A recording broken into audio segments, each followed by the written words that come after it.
ప్రభునందు ప్రియులారా, మీ అందరికీ ప్రభు అయిన యేసుక్రీస్తు నామమున శుభములు. నేటి ధ్యానం కొరకు యోహాను రాసిన 3వ పత్రిక 2వ వచనాన్ని చదువుకుందాం. ప్రియుడా, నీ ఆత్మ వర్ధిల్లుచున్న ప్రకారము నీవు అన్ని విషయములలోనూ వర్ధిల్లుచు సౌఖ్యముగా ఉండవలనని ప్రార్థించుచున్నాను. నేటి ధ్యానాంశము మనస్సు గాయముల సంగతి. ఈరోజు చాలామంది శరీరమునకు ఏర్పడిన గాయములను పోగొట్టుకొనుటకై చికిత్స చేయించుకుంటున్నారు. అయితే అనేక మంది వారు మనస్సులలో గాయములు కలిగి ఉన్నారు. మన మనస్సులో గాయము ఉండగా మన శరీరానికి సంపూర్ణ స్వస్థత కలుగదు. చదవబడిన లేఖన భాగము మనకు ఆ విషయాన్నే తెలియచేస్తుంది. నీ ఆత్మ వర్ధిల్లుచున్న ప్రకారము నీవు అన్ని విషయములలోనూ వర్ధిల్లుచు. NIVలో ఈ వాక్యము ఇలా ఉన్నది: You may enjoy good health even as your soul is getting along well. అనగా నీ ఆత్మ బాగున్న ప్రకారము నీవు కూడా బాగుండాలని కోరుకుంటున్నాను అంటున్నాడు యోహాను భక్తుడు. అంటే మనస్సు బాగోకపోతే శరీరము బాగోదు. గనుక మనస్సు యొక్క గాయములను మనము తెలుసుకోవాలి, వాటి చికిత్స కొరకై ప్రయత్నం చేయాలి. మనస్సు గాయపడటానికి గల కారణములను తెలుసుకుందాం. మొదటిగా, మనస్సు గాయములకు కారణము పాపము. దీర్ఘకాలము పాపములో జీవించుట ద్వారా వారి మనస్సు గాయపరచబడుతుంది. వారు ఒకవేళ పాపము మానివేసినా ఆ పాపము చేసిన గాయాలు వారిని వెంటాడతాయి. పాపము మనలను గాయపరుస్తుంది అనే విషయం యెషయా గ్రంథము 30వ అధ్యాయం 26వ వచనములో చూస్తాం. యెహోవా తన జనుల గాయము కట్టి వారి దెబ్బను బాగు చేయు దినమున. యాంప్లిఫైడ్ బైబిల్లో ఇలా ఉంది: in the day that the lord binds up the hurt of his people and heels their wound inflicted by him because of their since. పాపం వల్ల కలిగిన గాయములను దేవుడు కట్టి బాగు చేసిన దినమున అని మనం చదువుతాం. అంటే పాపము మనలను గాయపరుస్తుంది. రెండవదిగా, నష్టాలు మన మనస్సులను గాయపరుస్తాయి.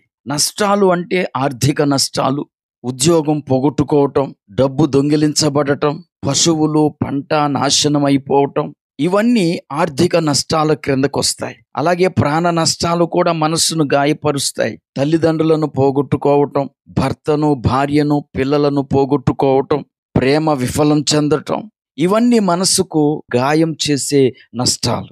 ఇవి సంభవించినప్పుడు మన శరీరం బాగున్నా మనస్సు గాయపడుతుంది. తద్వారా కాలక్రమేణా శరీరం కూడా రోగగ్రస్తం అవుతుంది. యోబు గ్రంథం 36వ అధ్యాయము 16వ వచనంలో ఈ విషయాన్ని మనం చదువుతాం. నా ఆత్మ నాలో కరిగిపోయి ఉన్నది, ఆపద్దినములు నన్ను పట్టుకొని ఉన్నవి. ఇక్కడ ఆత్మ అనే పదానికి ఇంగ్లీషులో soul. My soul is poured. ఎందుకు ఆత్మ కరిగిపోయింది? ఆపద్దినముల వల్ల. అంటే నష్టం కలిగించే రోజులు వచ్చినాయి. ఆ నష్టాల వల్ల ఇతని యొక్క మనస్సు గాయపరచబడింది. ఇక మూడవదిగా, మాటలు మనలను గాయపరుస్తాయి.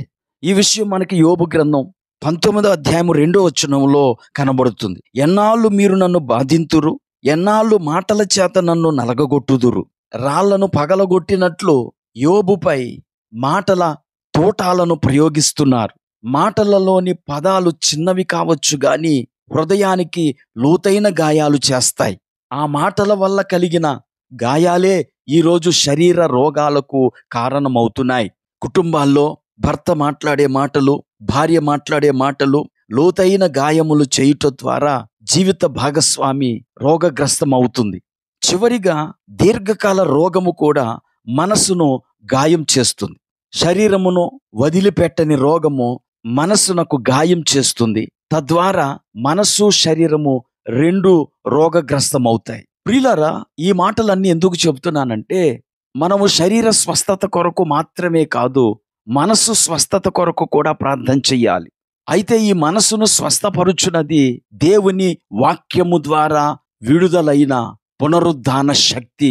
హెబ్రీయులకు రాసిన పత్రిక 4వ అధ్యాయము 12వ వచనంలో ప్రాణాత్మలను కీళ్లను విభజించు వాక్యము అని దేవుని వాక్యాన్ని గురించి అపోస్తలుడైన పౌలు తెలియచేస్తున్నాడు.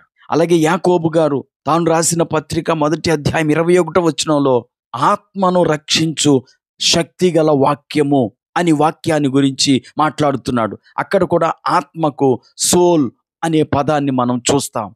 గనుక గాయపడిన మన మనస్సులను స్వస్థపరుచున్నది శక్తిగల దేవుని వాక్యం. దేవుని యొక్క వాక్యమును చదువుతూ, దేవుని వాక్యమును వింటూ, దేవుని వాక్యము మన మనస్సులోనికి వెళ్ళటానికి మనం అనుమతించినప్పుడు మన మనస్సులు స్వస్థపరచబడి శరీరాలు బాగవుతాయి. అందుకే ప్రతి ఉదయకాలం దేవుని యొక్క వాక్యముతో నేను మిమ్మలను పలకరించుచున్నాను. దేవుని యొక్క వాక్యము విని మీ మనస్సులను బాగు చేసుకోండి, మీ శరీరాలు కూడా బాగవుతాయి. ప్రార్థన చేసుకుందాం. కృపా కనికరం కలిగిన మా తండ్రి, నీకు వందనాలు. ఈరోజు అనేక మంది మనస్సుకు కలిగిన గాయముల వల్ల తమ శరీరాలు రోగగ్రస్తం అవుతున్నాయి. గనుక వారు నీ వాక్యమును విని, చదివి, విశ్వసించి వాక్యము ద్వారా విడుదలైన పునరుద్ధాన శక్తి చేత వారి మనసుకు కలిగిన గాయముల నుండి స్వస్థత పొందుకొని శరీర రోగముల నుండి వారు విడిపించబడుటకు సహాయం చేయమని యేసుక్రీస్తు నామమున ప్రార్థించి వేడుకుంటున్నాము.